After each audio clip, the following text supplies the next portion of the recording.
참 무서운데 이렇게 들어와 주셔서 진짜 반갑고요. 저는 대학원이나 이런 데서 강의를 많이 해봤는데 이 북토크는 처음이에요. 그러니까 제가 좀 실수하더라도 좀 양해해 주시고요. 이해해 주시면 감사하겠습니다. 제가 좋아하는 말인데요. 시를 한번 이렇게 좀 읽어보시면 좋을 것 같고요. 저는 좋아하는데 여러분들이 좋아하실지는 모르겠어요. 스티브 잡스는 다 아시죠? 저는 강의할 때마다 이분을 많이 이제 인용을 해요. 17살 때 무슨 생각들 하셨어요? 저는 아무 생각 없이 그냥 막 사는 것 같아요. 근데 이분은 그렇게 살았대잖아요. 하루하루를 마지막 날처럼 산다면 뭐 이렇게 살으셨대요. 근데 그것이 뭐 1년, 2년이 아니고 33년 동안, 여러분들 잘 아시는 스탠포드 대학교에서 나왔던 그런 글귀잖아요. 누구도 죽기를 원하지 않을까? 그래서 제가 만난 분들 중에는 죽기를 원해서 준비하시는 분들이 있어요. 언젠간 가게 될 것이라고 준비하는 사람이 있고요.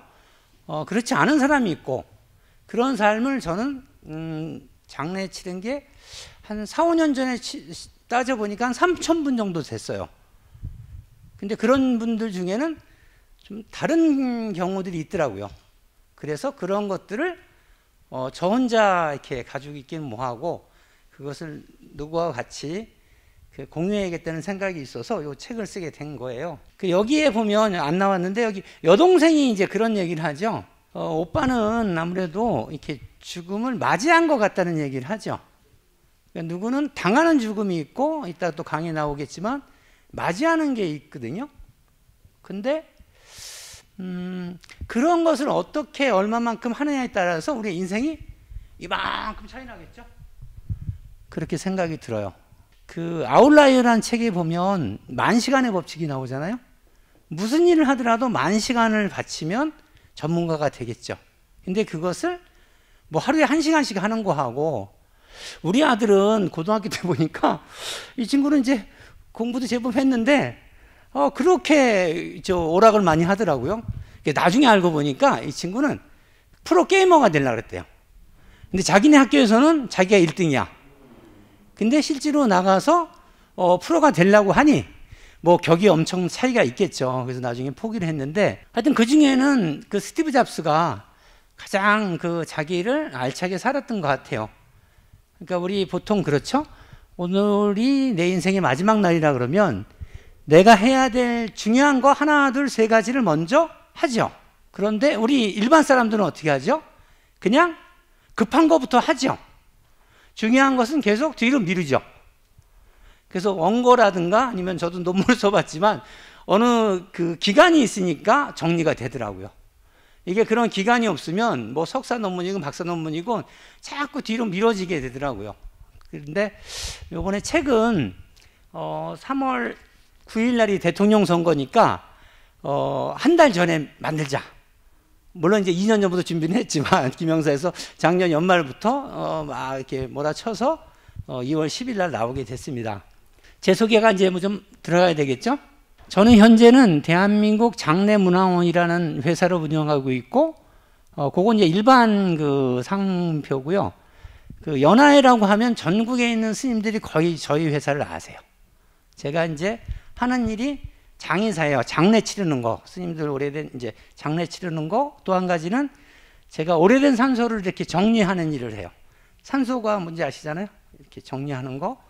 그리고 지금은 또 하는 일이 스님들 답의하는 걸 하고 있어요. 답의가 뭐냐면, 스님이 돌아가시면 성철 스님이나 법정 스님 때 보셨는지 모르겠지만 나무를 이렇게 싸가지고 화장을 해드리는 거예요. 근데 그것이 보통 이제 밤새 이렇게 이루어졌었는데, 제가 9년 전에 3시간 만에 맞춰지는 걸 개발을 했어요. 그랬더니 지금은 전국에 있는 답의의 한 85%를 제가 다 하고 있어요. 전국에서 이제 저를 많이 찾으시는 분이 있어요. 그래서 상호가 아까 이제 여기 연화회라는 게 있었고, 그거는 이제 제가 1994년부터 시작해서 지금까지 이끌어오는 회사고요. 이렇게 하다 보니까 큰 기업체라든가 여기 이제 밑에 보시면 뭐 이맹희 회장님, 뭐 한진그룹 뭐 이렇게 쭉 하다 보니 세금 계산서를 이제 발행을 해야 되더라고요. 그래서 제가 주식회사를 만들어야 되는데 이름을 뭘로 할까 하다가 이제 건방지게 대한민국 장례문화원이라고 그 상호를 지었어요.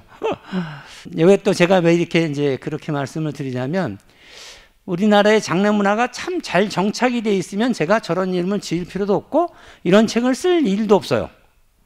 그런데 저는 이제 책을 보신 분들이 있을지 모르겠는데 2002년도에 제가 미국을 가서 3주 동안 엠바밍 연수도 갔다 오고 일본은 뭐 한 15번, 20번 정도 갔던 것 같아요. 장례 관련된 걸로. 근데 가장 큰 차이는 뭐냐면 우리는 장례식장이 있는데 장례식이 없어요. 근데 미국이나 일본은 장례식이 있어요. 연결식이 있고 안장식이 있어요. 그러면 식순이 있고 고인이 어떻게 살았는지 이런 것들이 다 이제 알 수 있게 그렇게 되어 있더라고요. 여러분들 그 상가집에 많이 가보셨죠? 그래도 1년에 몇 번씩은 가시잖아요? 가시면 뭐 하시죠? 그냥 앞에다가 방명록에 이렇게 이름 하나 쓰고 봉투 넣고 뭐 다 똑같아요, 지금.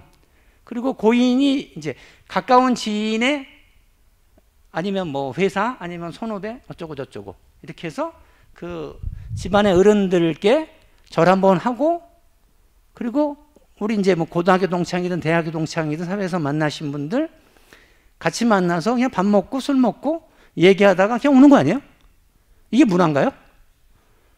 그래서 그게 싫어서 저는 그 첫 장에 나왔던 우리 장모님 돌아가셨을 때 제가 일부러 한번 그렇게 한번 기획을 해서 진행을 한 적이 있었는데요. 제 회사 이름이 너무 이제 거창해서 혹시 뭐라고 그러실까봐 제가 걸맞는 것을 하기 위해서 지금도 계속 노력하고 있다. 그것만 알아두시고요. 저는 그 석사는 동국대학교에서 한국 단체장이라는 한국의 큰 장례에 대해서 가지고 이제 논문을 썼어요. 석사 논문을. 그리고 뒤이어서 이제 뭐 최계 대통령을 시작으로 김대중 대통령, 노무현 대통령, 뭐 김영삼 대통령, 노태우 대통령, 얼마 전에 이제 전두환 대통령 가족장까지 제가 이제 쭉 진행을 해드렸는데 제가 2013년 2월달에 이제 박사학위를 받았는데 물론 그 전에는 이제 요 세 분의 것을 가지고 한국의 국가장이라는 박사 논문을 쓰게 되죠. 근데 좀 더 이제 집중해서 들어가려고 이제 그렇게 했었는데 거기서도 참 아쉬운 게 많더라고요. 뭐 그런 것까지 다 일일이 소개하면 뭐하지만 그래서 이제 아는 게 우아인가 아는 사람이 그래서 아니까 뭔가를 하고 싶은 거고 그런 게 어떻든 정리가 돼서 이 책까지 나오게 됐습니다. 누누이 말씀드리지만 좀 귀에 거슬릴지 몰라도 제가 이게 전문이 아니다 보니까 이렇게 좀 장황하게 설명이 됐네요. 그 중에는 이제 제가 제일 좋아했던 법정 스님, 저의 이제 법명도 지으신 법정 스님이 계시고, 그리고 인간문화재 임혜방 선생님도 계신데, 이런 분들이나 무진장 스님이나 그냥 아무 의식 없이 그냥 일반적으로 장례 치르듯이 하시려고 그러셨어요. 근데 그것을 제가 임혜방 선생님도 우리나라 무용의 뭐 한 50%가 선생님 제자라고 하시더라고요. 그러면 그런 분이 어떻게 가시는데 아무 의식도 없이 그냥 가실 수 없지 않냐. 떠나기 전날 밤에 어떤 의식을 합시다. 이렇게 제안했더니 그분들 거기에 제자들은 뭐 워낙 베테랑들이라 말만 떨어지니까 알아서 다 준비를 하셔서 아주 멋지게 그 진행을 한 적이 있습니다. 오늘 이제 얘기가 한 4가지 정도를 제가 이렇게 나눠서 할 건데요. 죽음은 손님처럼 찾아온다. 늘상 자기가 잘 쓰는 말이고요. 죽음을 보니까 제가 오늘 여기서 무슨 형이상학적인 뭐 굉장히 고차원적인 철학 얘기하는 것도 아니고요. 저는 죽음을 많이 봤으니까 여러분들 중에 혹시 여기서 트림이 하고 싶은데 그런 거는 어떻게 좀 절제해야 되고 심지어 뭐 방구를 끼고 싶은데 어떻게 해야 되는지까지 뭐 그런 식의 것을 저희는 접근했어요. 그러니까 그렇게 아시고요. 여기가 굉장히 뭐 수준 높게 뭘 쓰였다고 생각하시면 좀 실망하실 것 같아서 미리 말씀을 드립니다. 그리고 책에 대해서 한번 얘기를 하고요. 질문이 있으면 나중에 한번 답변을 하는 것으로 하도록 하겠습니다. 저거는 제가 2015년 5월 11일 날 제가 죽다 살아났어요. 저는 그냥 열심히 일을 하고 고속도로를 가고 있었는데 뭔가 부닥쳐서 나의 차에, 보통 고속도로 가면 100km 정도 달리잖아요. 근데 뭐가 쿵 부닥치더니 상주 고속도로인데 왕복 4차선, 한쪽에서 편도 2차선인데 제가 1차선으로 100km 정도 밟고 가는데 뭐가 부닥치더니 중앙 분리대를 받고 튕겨서 나오더니 가드레일 받고 저절로 이렇게 뒤집어지더라고요. 그래서 이렇게 거꾸로 매달렸죠. 어떻든 제가 풀르고 나왔어요. 그러고 나서 나도 뭐 몇천 명을 이렇게 장례를 치르면서도 나도 언젠가는 죽을 수 있구나 이런 생각이 들더라고요. 근데 제가 경험하고 제가 알고 있는 게 너무 아까운 거예요. 그래서 그거를 이제 미리 예전에 이제 강의하면서도 쭉쭉 남겨놨던 것을 좀 더 구체적으로 이제 이렇게 정리하게 되었죠. 거기 보면 이제 그 죽음이 이제 나오게 되는데 아까 말씀드린 대로 그냥 구체적으로만 이걸 확인하는 방법을 한번 알려드리도록 하겠습니다. 누가 죽었다 그러면 이렇게 얘기들을 하시죠. 저는 제일 좋아하는 말이 돌아가셨다인데, 요거는 뭐 대통령이나 아니면 귀하신 분들은 뭐 서거, 임종, 운명, 뭐 아니면 타계, 별세, 소천 여러 가지 이제 말로다가 표현을 되지만 어떻든 돌아가신 거죠. 근데 그것을 돌아가셨는지 아닌지를 아는 방법이 여러 가지가 있는데, 첫 번째는 숨 쉬시는 거. 코하고 입에다 얇은 솜을 얹어놔요. 그러면 들숨 날숨에 의해서 움직여질 텐데 그것을 감지할 수 있죠. 그래서 이거 이제 돌아가셨다 이렇게 생각할 수 있고, 근데 보면 호흡하는 것도 아이들은 배로 한대요. 근데 이제 어른들은 입으로 하신대요. 나중에 입이 자꾸 마르고 막 이러신대요. 그래서 나중에는 이제 임종할 때도 보면 이 호흡이 잦아졌다가 다시 살아났다가 또 잦아졌다가 점점 왜 우리 공이 한번 튕겨졌다가 점점 작아지면서 거의 이제 일정하게 그 정지하듯이 숨은 그렇더라고요. 그렇게 되는데 그것을 이제 어떤 분한테 여쭤보니까 죽고 사는 게 어딨냐 그러니까 호흡지간이라고 이렇게 말씀을 하셨어요. 그 책에도 중간에 나오는데, 그리고 두 번째는 심장이 이제 먹겠죠. 여러분 잘 아는 대로 지수화풍이에요. 사람의 몸이 지수화풍 흩어진대요. 그런데 처음에 감지되는 게 숨이고 그 다음에 이제 심장인데, 심장이 멎어서 숨이 멎어진다는 사람도 있는데 그건 불과 뭐 몇 초, 거의 뭐 1, 2초 상관으로 거의 동시에 이루어진다니까 그건 의미가 없는 것 같고, 그리고 보면 손가락을 이렇게 여러분들 이렇게 꾹 눌러보시면요 하얘졌다가 다시 또 빨개지거든요. 근데 노인들은 여기가 점점 바뀌어오는 게 보여요. 그래서 어른들 모시고 사는 사람들은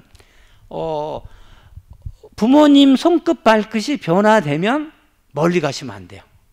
멀리 여행 가시거나 이러시면 안 돼요. 이제 사람 몸이 피가 끝까지 갔다가 다시 돌아오거든요. 발끝이든 손끝이든. 근데 이게 이제 괴사가 되기 시작하는 거죠. 그 기능이 점점 떨어지는 거죠. 그래서 그렇게 알 수가 있으세요. 그리고 이게 이제 이 뭐 살갗 뭐 이런 거 뭐 골수 이런 건 다 물이고, 그 다음에 뼈나 이런 것들이 이제 흙으로 돌아가는 거라서 지수화풍이라고 했는데, 풍이 먼저 나가고 화가 없어지고, 그리고 물이 빠져나가고 흙이 되는 거죠. 그리고 병원 같은 데 가면 의사 선생님이 이게 이제 이거 이렇게 막 불로 해갖고 눈을 이렇게 열어가지고 이렇게 보시더라고요. 그래서 동공이 움직일 수도 있고, 동공이 움직임이 없으면 이거 이제 뭐 전기 충격 이런 거 해도 가망이 없다 그러시더라고요.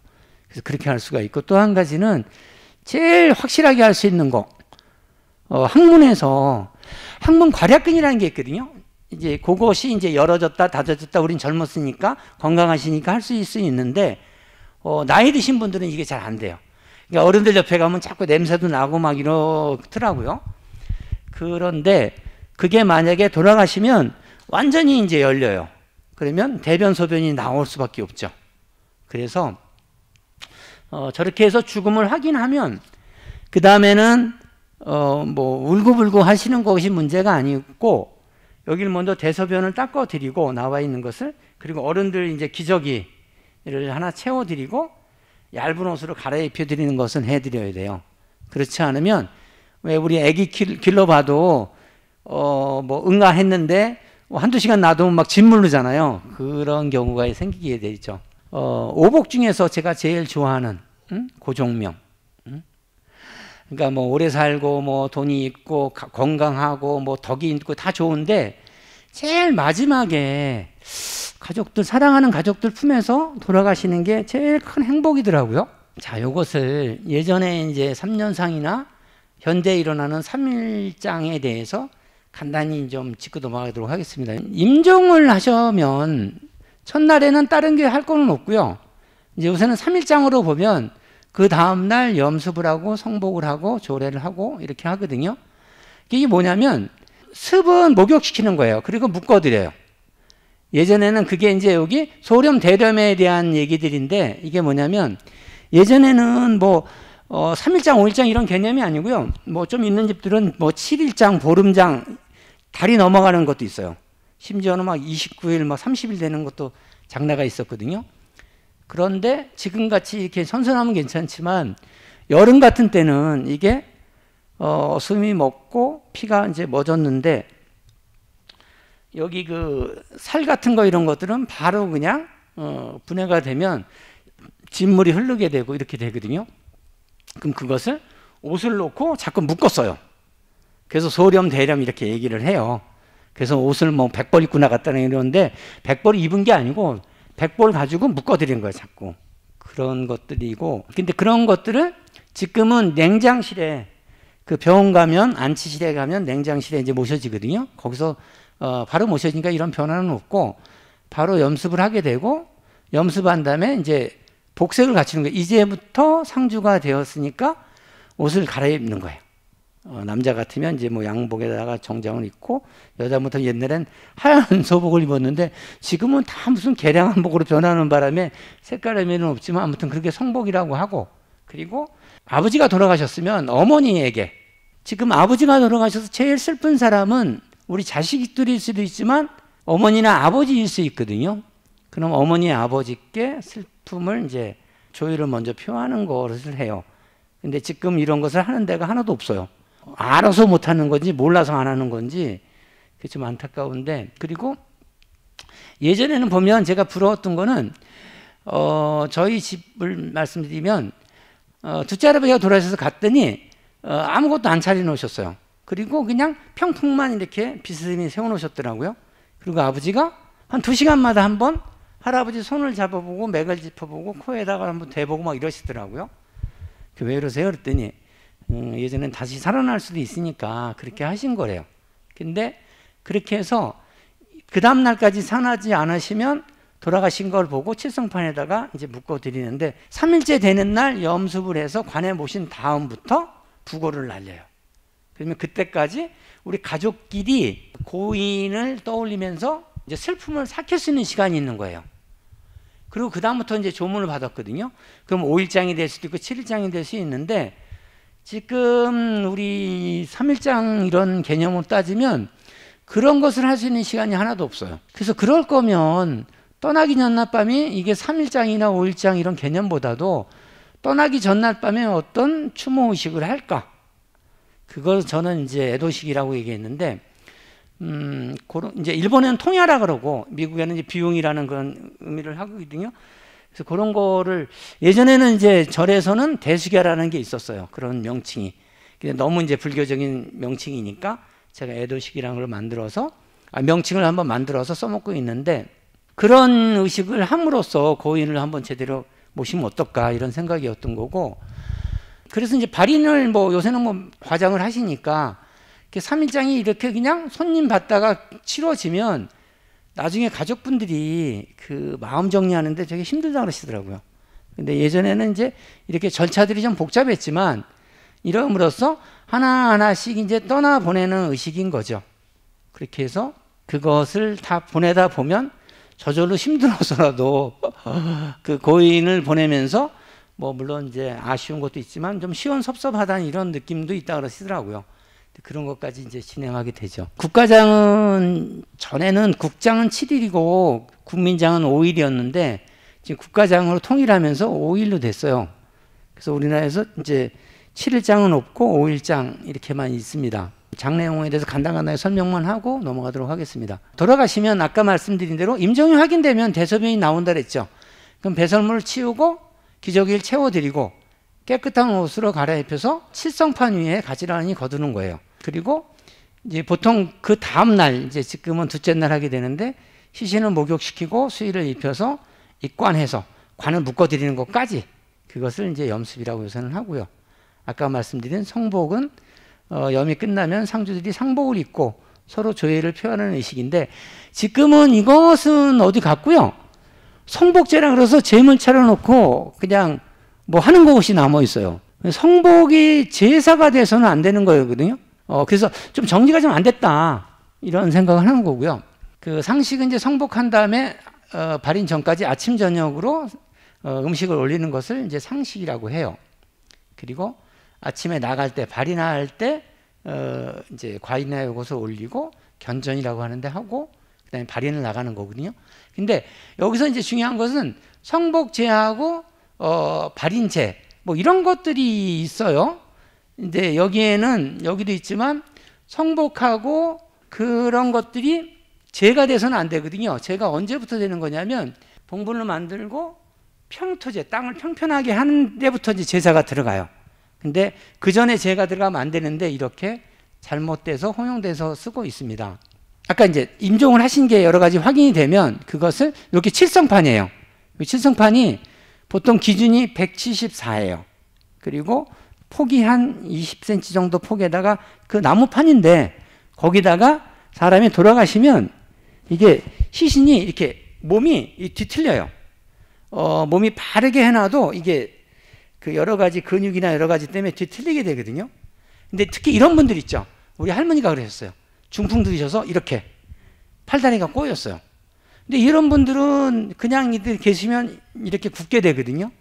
근데 저 칠성판이라는 지지판을 대고 거기에다가 어깨끈을, 여기 위에 이제 여기 보신 대로 어깨끈을 묶고 팔꿈치를 묶고 손등을 묶고 이러면 이게 다 펴져요. 이렇게 또 묶어드리면 요게 24시간이 있으면 요대로 또 굳으세요. 칠성판에 이제 시신을 모시고 양손을 가지런히 한 다음에 종이끈을 묶어맨다. 이제 지금 이제 냉장실에 모시는 거, 병원 장례식장에 안치실에 모시는 거는 그냥 냉장실에 모시면 되는데, 그때는 시골에는 이제 이런 게 없었으니까 공기를 차단을 시켜줘야 돼요. 코하고 귀하고 입하고 이런 것을 다 막아드려야 돼요. 그래서 아까 이제 여기 탈지면으로 입, 코, 귀를 막아준다. 그리고 수세포로 덮어 벽 쪽으로 모신다. 이렇게 되어 있거든요. 그리고 저까지가 이제 수신데, 아까 말씀드린 대로 이제 비 틀리시거나 이런 분들도 그러면 반듯하게 되셔요. 그래서 그 다음에 이제 수의를 입힐 때는 다음 날이죠. 수시할 때 묶었던 끈을 풀어드리고 입고 있던 옷을 모두 벗기고 목욕을 시킨다. 애기들 옷 입힐 때도 윗돌이 입힐 때 속옷이 있고 겉옷이 있으면 한가롭게 겹쳐져서 입히면 상당히 편하거든요. 따로따로면 이게 말려 들어가지고 안 된다고요. 그래서 여기도 하의하고 상의를 겹친 다음에 그렇게 입혀드려요. 그리고 마지막 얼굴을 보고 반함이라는 것을 하게 되는데, 마지막에 이제 쌀을 넣어드리든지 옥을 넣어드리면 하목이라고 그러는데, 그런 행위를 하게 되죠. 보면 입관을 할 때 여러분들은 이제 수의를 잘 모르시니까 밑에가 관이고요. 관에다가 모시기 전에 옷은 다 입혀드리는 건데, 아래 윗돌이 다 있고, 근데 여기 이런 커다란 장매라는 게 있어요. 그리고 요가 있고 여기 베개가 있고, 그걸 펼쳐놓은 상태에서 고인을 모시는 거예요. 그리고 이불을 덮어드려서 감싸면 이렇게 돼요. 요게 밖에서 하에서 모셔도 되고, 요것을 관 위에다가 쭉 놨다가 고인을 모시면서 저절로 이렇게 감싸질 수도 있고, 그렇게 되는데, 관체로 매장하든가 화장을 할 때는 이대로 입관하시면 돼요. 근데 저는 이제 경기도 광주거든요. 거기 이제 하남시에서 한 400년 저희 이제 할아버지 때부터 살으셨는데, 그쪽이라든가 청주, 안동이나 이런 데는 관을 그대로 안 모시고요. 관을 탈관을 해요. 시신만 매장을 해요. 그러니까 뭐냐면, 땅을 만약에 팔 때 그 관체를 매장을 하게 되면, 두꺼운 관을 쓰게 되면 그게 땅에 들어가서 잘 안 썩어요. 그래서 이게 그냥 있는 땅하고 한번 파낸 땅하고는 이게 밀도가 틀리거든요. 만약에 비가 많이 왔을 때 그쪽으로 스며들어서 들어갈 수가 있어요. 그러면 관뚜껑 사이로 물이 들어갔다가 그 밑으로 들어가서 관 바닥으로 빠져나오면 좋은데 얘가 나무는 물이 들어가면 불어요. 그래서 안 나오게 돼요. 그래서 물이 차가지고 심지어는 어떤 거는 20, 30년 됐는데 산소를 개장한 데서 가보면 물이 찰랑찰랑하게 채인 데도 있어요. 그럼 시신이 하나도 안 썩어 있어요. 부패가 안 돼 있고 이런 경우도 있거든요. 그런데 이제 경기도 광주라든가 이쪽 내륙 지방에는 탈관을 해요. 여기는 거기 가서 관을 빼버리고 시신만 이렇게 감싼 거를 이제 매질이라고 해서 한 번 더 묶어가지고 요것만 땅에다 매장을 하셔요. 그러면 땅에서 바로 그 흙 성분이 바로 와서 분해가 되기 시작하겠죠. 그래서 물 빠져나가고 나중엔 뼈나 이런 것들도 흙으로 돌아갈 수 있는데 좀 순환이 빠를 수 있어요. 이제 그렇게 하는데 요새는 어떻게 된 게 탈관이 아닌데도 이제 이렇게 매질을 해서 이걸 몇 배 매질을 한다는데 매질을 해가지고 넣기도 해요. 그러니까 상조회사나 이런 데서 하도 경쟁이 붙다 보니까 뭔가 이제 좀 더 고인에게 뭔가 하는 걸 보여줘야 되는데 다른 거는 별로 차이가 없으니까 뭐 그런 것으로 이제 이렇게 이루어지는 것도 있어요. 대략 이 정도로만 하고 이제부터는 본격적으로 이제 죽음에 대해서 제가 겪고 제가 그 좀 말씀드리고 싶은 것들을 한번 말해보도록 하겠습니다. 그 아무 생각 없이 그 죽음을 맞이하시는 분들이 많더라고요. 예전에는 주민등록증에 요새는 전자같이 이렇게 카드같이 돼 있지만 예전에는 직인으로 찍은 게 있어요. 그래서 사진을 이렇게 영정사진을 크게 좀 확대해야 되는데 그거 가지고 확대해달라 하시는 분도 있어요. 그럼 거기에 이렇게 서울시 이게 찍혔잖아요, 이게. 그러니까 예전에는 보존 기술이 없으니까 막 배기 싫었다고 사진도. 심지어 그런 분들도 있어요. 근데 요새는 참 그 뭐 환하게 웃는 얼굴이나 뭐 이런 것들도 쓰시는 게 있고 그 영정사진이 참 다양해졌더라고요. 우리 안 사람도 좀 아까 왔다 갔는데 이 사람도 자기가 되게 웃으면서 찍은 사진이 있어. 여보 나는 영정사진 이걸로 할까 봐 이러더라고. 근데 똑바로 보지도 않은 거야. 옆에 보면서 막 웃고 있더라고. 그래서 이건 좀 아니지 않냐 이랬더니 그럼 다음에 한번 또 좋은 사진이 있으면 생각해 보겠다고 이랬어요. 그리고 이게 그 받아들이는 정도를 넘어서 맞이할 정도가 되면 이분이 사셨을 때 그 참 윤택하게 살 수 있을 것 같아요.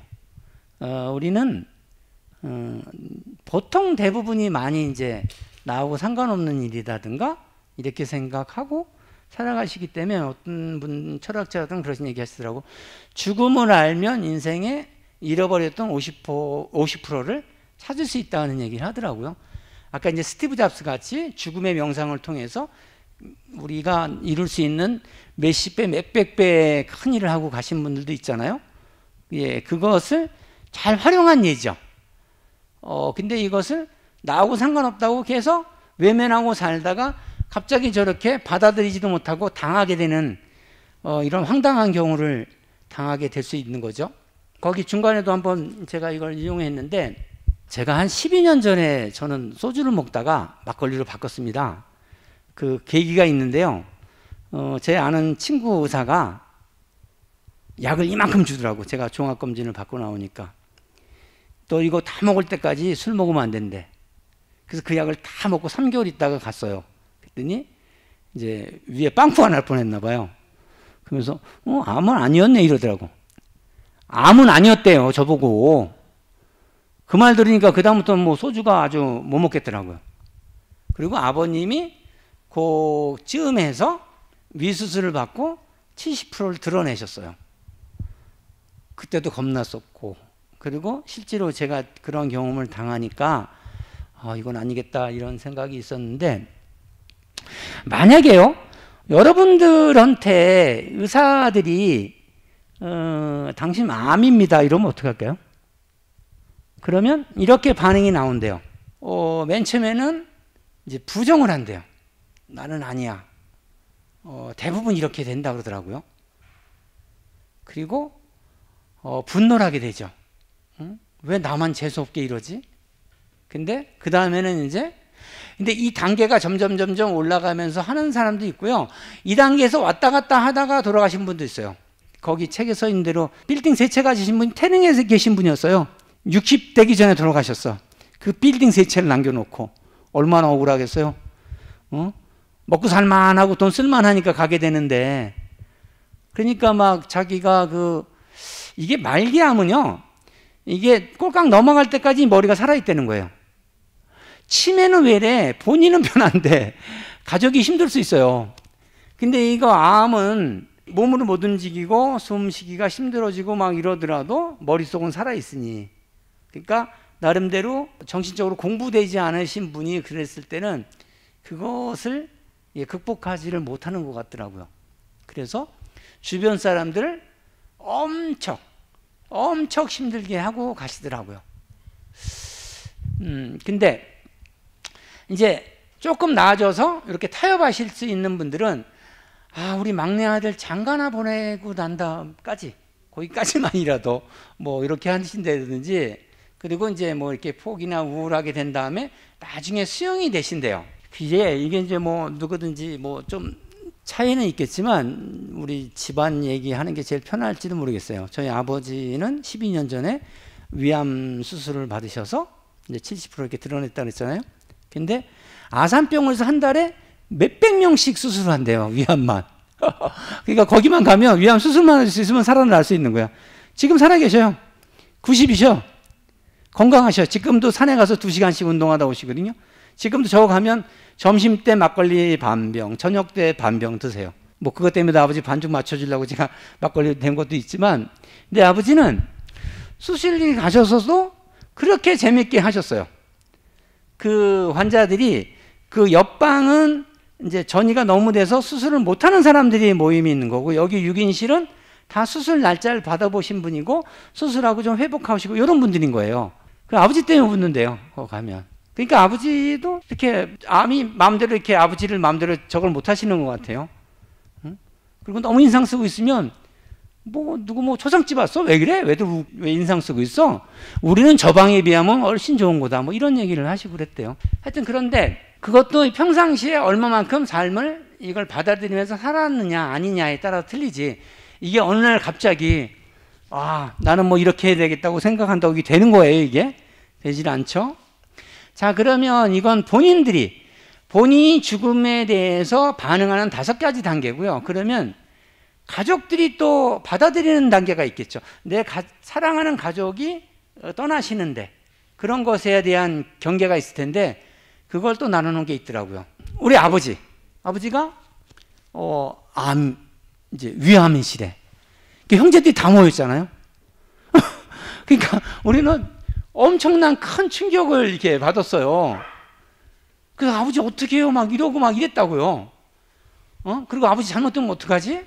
맨날 막 사고만 치고 다녔는데 아버지한테 제대로 효도도 못했는데 막 이런 것들이었어요. 이제 그러다가 이것도 또한 이렇게 올라와서 현실적으로 적응하는 단계가 있다고 하더라고요. 아까 그 5단계도 그 1단계, 2단계에서 머물다가 계속 그러다가 돌아가신 분도 있고, 다 수용하면서 완전히 수용해서 맞이하시는 분도 있고, 그 가족들도 이런 것들이죠. 이렇게 해서 다 받아들이고, 설령 수술이 잘못되시더라도 이래야 되는데, 너는 왜 그때 아버지 모시고 가지 않았냐 병원에, 뭐 이런 얘기하고 그러면 뭐 서로 곤란하게 되겠죠. 이런 단계가 있고요. 저한테 그래요. 어떻게 잘 죽냐고, 어떻게 해야 잘 죽을 것이냐고 질문을 많이들 하세요. 제가 이제 주로 강의하는 게 뭐 대학원이나 우리 학교에서도 강의를 하지만 주로 하는 게 호스피스, 간병인, 요양인 보호사들, 마지막 수업이 제 수업이에요. 그분들은 케어하는 것까지는 하죠. 그리고 여기서 돌아가시면 그분들은 어떻게 해야 되는지를 알고 있어야 왜 이제 우리 소풍을 가든지 여행을 가든지 하셔도 다 아시는 분, 친구 중에 한 사람이 뭐 산악회 간다 그러면 그 친구가 답사 가든지 그 산에 대해서 잘 아는 사람이 있으면 따라가기가 되게 쉽잖아요. 그래서 그런 분들한테 한 2시간 정도 특강을 하면서 아까 그런 얘기들을 하는 거예요. 근데 그 중에 저한테 그 불쑥 질문 나오는 게 대부분 제일 많은 게 교수님 어떻게 하면 잘 죽어요? 이런 얘기 하시더라고요. 어떻게 하면 잘 죽을까요? 혹시 자전거 탈 줄 아세요? 운전할 줄 아세요, 선생님? 그러면 자전거나 운전은 어떻게 해야 잘 타죠? 많이 해봐야 되죠. 그렇다고요. 잘 죽는 거? 죽는 연습 많이 해보세요. 그런다고요. 그럼 죽는 연습은 어떻게 하죠? 그냥 생뚱맞으니까 이렇게 하시면 돼요. 이런 거 해보시면. 거기에는 이제 요거는 이제 좀 너무 기본적인 얘기도 쭉 있고 나중에 이제 장래 계획서 세우는 게 있는데 이런 것을 한 번이라도 생각을 하고 몇 번이라도 생각하신 분들이 그 다음에 이런 것들을 엔딩 노트를 작성을 하면 하실 수가 있죠. 연습을 해야 되는데 자전거에 오르지도 않고 승용차에 타지도 운전대 잡지도 않으신 분이 어떻게 하겠어요. 그죠? 이제 운전대 잡는 거라고 보면 그것을 코스를 익히고 T자니 S자니 이런 코스를 익히고 하는 것들은 이런 것들이라고 생각이 들어요. 그래서 제가 2002년도에 일본에 가서 보니까 엔딩 노트가 엄청 많더라고 거기는. 그래서 거기서 몇 권을 가져와서 제가 이제 너무 장황한 거 빼버리고 또 이제 뭐 문화적인 거 빼버리고 우리 현실에 맞게 한 40쪽이 되게 만들어 봤어요. 그래서 그것을 만들어서 쭉 한 것이 있었는데 요번에 요 책 나오면서는 그것을 많이 줄여가지고 간단하게 굉장히 간단하게 여러분들 이거 받아보신 분도 있죠? 굉장히 간단하게 한번 만들어 봤어요. 그 중에는 영정사진 아까 이제 우리 저희 안사람 얘기했지만 그런 거 가족사진 뭐 전하고 싶은 말들 아니면 하고 싶은 리스트들 뽑고 이게 그러니까 움직이지 못할 때 하시려는 게 아니고요. 지금 하시려는 거예요. 지금 해보시면 나중에 5년 10년 있다 다시 또 하시면 돼요. 그리고 제일 중요한 게 내 몸이나 내 재산을 마음대로 움직이지 못할 때 내가 마음대로 내 몸을 움직이지 못할 때 내 재산을 누가 관리하지? 내 몸의 마지막까지 의료행위를 누가 할 것인지를 정하셔야죠. 그럼 그걸 정하면 거기 리스트에 이제 뭐 친구도 있고 전문가도 있고 뭐 친척도 있고 동생 뭐 가족 뭐 아들 딸 뭐 이렇게 쭉 있겠죠. 그래서 거기서 필요 없는 사람은 지워나가는 거예요. 그럼 그 중에 한두 사람 아니면 두세 사람이 남겠죠. 그럼 그 사람들한테 잘해줘야 되죠. 그 사람이 아프다 그러면 걔는 먼저 죽으면 안 되잖아. 그죠? 저보다. 먼저 약도 갖다 줘야 되고 뭐 짜장면 사달라면 사줘야 되고 그런 것들이죠. 하여튼 이거 쭉 한번 해보시면 그 좀 이렇게 마음가짐이 틀려진다고는 얘기를 하시더라고요. 그리고 나중에는 이제 일본 같이 부고 내가 죽었을 때 꼭 와야 될 사람들. 근데 일본 사람들은 알리지 말아야 할 명단도 있더만요. 거기는. 근데 걔들은 뭐 남한테 피해 주지 않는 뭐 이런 문화가 있어서 그런지 몰라도 뭐든지 다 매뉴얼로 정해놔야 편한 것 같아요. 그 사람들은. 요번에도 이제 똑같이 코로나를 닥쳐도 일본 사람들 매뉴얼대로 하려고 보니까 이렇게 늦어졌대요. 우리는 하도 전쟁이나 이런 것들이 많이 있다 보니까 그냥 대응 능력이 너무 빠른 거예요. 우리는. 그래서 그게 장단점은 있는데 아무튼 우리나라의 장례 문화에 있어서 그쪽에서 배울 것도 있고 뭐 연락하지 말아야 될 명단 이런 거는 좀 너무한 것 같고 그래서 아무튼 엔딩 노트 이거 한번 관심 있게 한번 보시고요.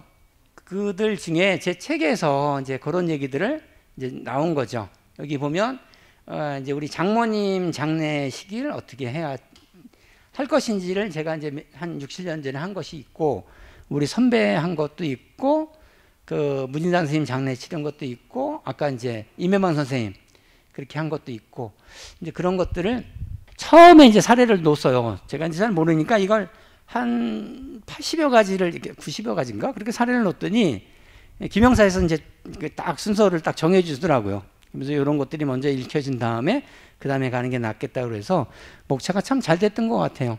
그래서 하여튼 부담 없이 이제 장례식에 관련된 것들을 한 대여섯 가지 이렇게 보실 수가 있고 그 다음에 이제 뭐 대통령 이제 5분 법정 스님을 비롯해서 이제 스님들 큰 스님들에 대한 장례에 관련된 거 이야기들이 있습니다. 그리고 예전에는 제가 94년도에 36세 나이로 시작했는데 지금은 뭐 더 젊은 친구들도 많이 있어요. 장례 지도사가. 지금은 이제 대학이 있으니까 뭐 19, 20살 때 들어와서 애들이 21, 22이 벌써 나와서 이렇게 전문적으로 하는 애들도 있는데 제가 94년도 36에 시작할 때는 제가 연계였어요. 장례협회에 제가 이제 다녔더니 좀 뭘 배우려고 전국에서 이제 오시는 분들이 거기 장례협회 모임이 있거든요. 가면 음식점 가든지 막 이러면 제가 그 의자 깔아드리고 뭐 자료 좀 나눠드리고 막 이런 걸 했어요. 그러니까 아유 뭐 이쁘다 이래가지고 전라도에서 누가 제일 염 잘하시나요? 경상도 안동에서 누가 잘하시나요? 그래서 거기서 인사드리고 쫓아가서 또 막걸리 사드리고 그 이제 기술적인 거를 다 배웠거든요. 이제 서울이라는 데는 전국에 있는 분들이 다 모여 살잖아요, 여기서. 그러니까 전국에 있는 방법을 다 알아야 되더라고요. 근데 지금 이제 제가 이만큼 이렇게 해서 이 정도 됐으면 우리 업계가 참 공부를 안 한다는 게 저 같으면 어디 대통령 염장이가 있다 그러면 저는 그냥 쫓아가서 거기서 한 달이고 두 달이고 그냥 그거 무조건 배웠을 것 같아요. 이제 2006년부터 했으니까 지금까지 16년 동안에 저를 찾아온 사람이 딱 3사람이 있어요. 가르쳐 달라고. 물론 학교에서 강의하는 건 좀 다른 얘기고 그거 말고 저를 직접 찾아와서 지금까지 끝까지 이제 남아있는 이제 친구도 하나 있고 이렇게 되는데 혹시 지금 제 요것을 들으면서 새로운 뭐 직업이나 요걸 생각하시는 분이 있다 그러면 물론 이제 지금 장례 유도사가 2만 명이니까 너무 많기도 하지만 틈새는 너무 있다. 그 중에 공부하시는 분들은 하면 틈새는 어디든지 있다 이런 생각이 들어요. 그 일본에서 최근에 어떤 장례업에 들어오신 분들 중에 돈을 많이 버신 분이 있어요. 그 어떤 분이냐면 관 안에다가 뭘 깔았어요. 물론 특허 냈겠죠. 그래서 그게 만약에 1,000원씩만 받아도 10만 개만 팔리면 얼마야 이게? 한 1억씩 생기는 거죠. 근데 그런 가치를 만들었는데 그거보다 더 받을 것 같은데 그분은 뭐냐면 일본 하면 떠오르는 게 다다미잖아요. 다다미를 깔았어요 밑에다가 관 바닥에. 그냥 나무예요. 거기도 우리나라 같이 그냥 나무판인데 나무판 모아가지고 아까 관 보여드렸잖아요. 거기다가 고인 모시고 관 뚜껑 닫으면 되는데 그 밑에다 바닥에 다다미를 깔았다니까. 이거 이 사람은 그냥 마냥 마르고 닳도록 들어오겠죠. 장례업하고 전혀 다른 사람이에요. 그런 사람도 있더라고요. 하여튼 그거는 이제 양정으로 말씀을 드리고 그 다음에는 이제 그 장례지도사, 망자의 대면 시간, 뭐 준비하는 죽음, 뭐 이런 쭉 이런들이 있어요. 참 운이 좋은 것 같아요.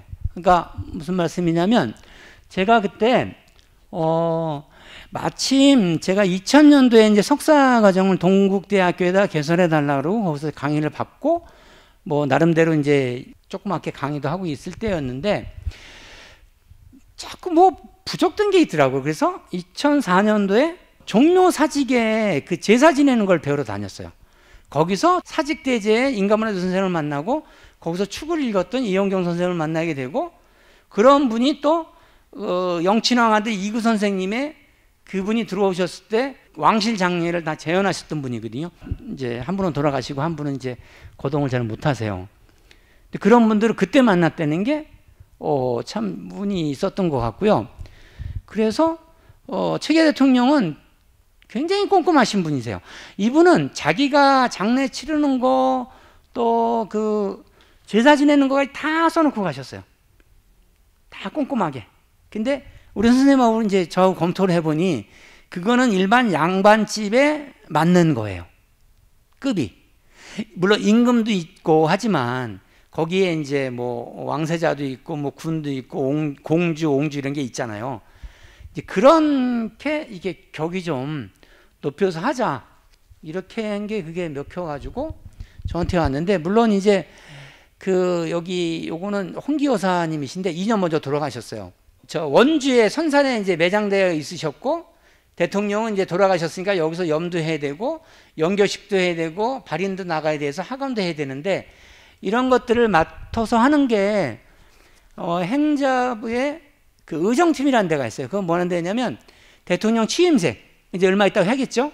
3.1절, 8.15 뭐 이런 행사를 하는데 우리나라 큰 행사를 다 하는 데인데 거기에 이제 우연찮게 제가 이렇게 논문 자료를 받으러 가는 바람에 알게 돼서 이루어지게 됐었는데 이것이 이제 잘 됐는지 그 다음에 제가 장례 치르면서 이제 29년 동안 저보고 제일 힘든 게 어디냐 그러면 여기 이제 우리 이용경 선생님이신데 우리나라 풍수의 대가세요. 제가 선생님을 좋아하는 거는 다름이 아니었고 이제 책에도 나오겠지만 거기 이제 입관 시간하고 하관 시간이 있어요. 관에 모시는 걸 입관이라고 그러고 하관이라면 매장지에 가서 관을 땅에다 닿게 하는 시간 하관 시간이거든요. 근데 그 시간이 안 맞는 띠가 있대요. 무슨 띠는 보지 말라고 그러면 막 이렇게 사람들이 도망가기도 하고 막 이러는데 선생님은 그런 얘기를 하시더라고 저보고. 물론 그런 게 이제 명리상으로는 있는데 선생님은 딱 그런 얘기 하시더라고. 입관할 때 내 엄마 아버지인데 아무리 띠가 안 좋다 그래서 안 볼 수가 있니? 그냥 외면했다가 잠깐 외면했다가 한 5초 10초 외면했다가 보면 된다. 완전히 입관한 다음에. 학원에도 똑같이 그렇게 얘기하시더라고요. 그러니까 이런 전체적인 것을 다 짜는 거예요. 7일 동안. 그러니까 뭐 두세 시간 뭐 토막잠 자고서 이것을 준비했는데 하긴 뭐 그때가 제일 젊을 때였겠죠. 그때면 제가 51살이었으니까 제일 뭐 피곤하지도 않게 뛰어다닐 때 그때 영가님이 저한테 이제 오셨는 것 같아요.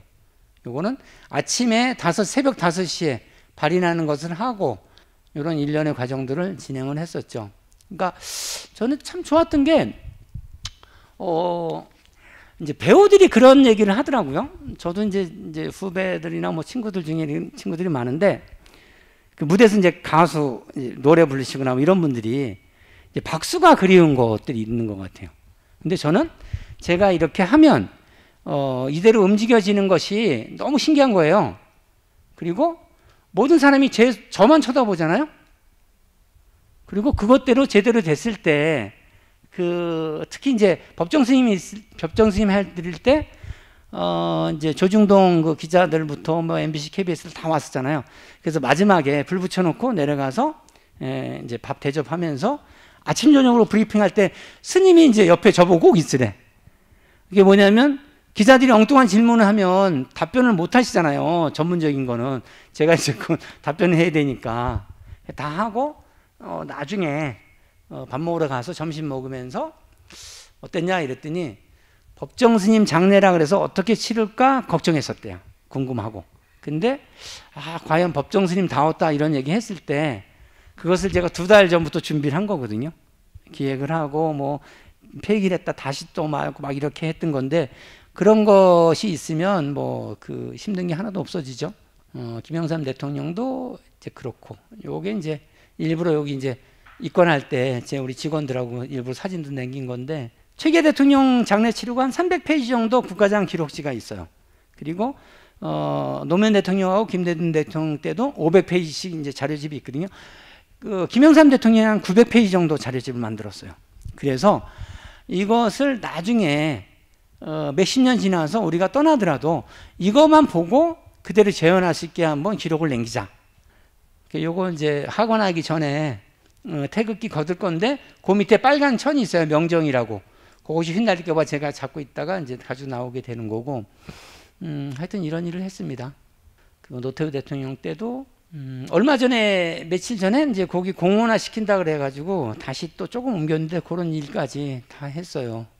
그래서 제가 무슨 뭐 이렇게 유명한 사람만 하는 게 아니고 일반 사람들을 많이 하다 보니 또 큰 스님들을 많이 이제 모시다 보니 몇천 명, 몇만 명 오는 행사를 하다 보니 대통령 장례에 제가 도와드리러 간 것이 계기가 돼가지고 이렇게 여기까지 와서 이제 별명이 요 대통령 염장이라는 별명까지 이렇게 되었습니다. 자, 이것으로 1시간 정도 되는 것 같은데 이상 마치도록 할까요? 네.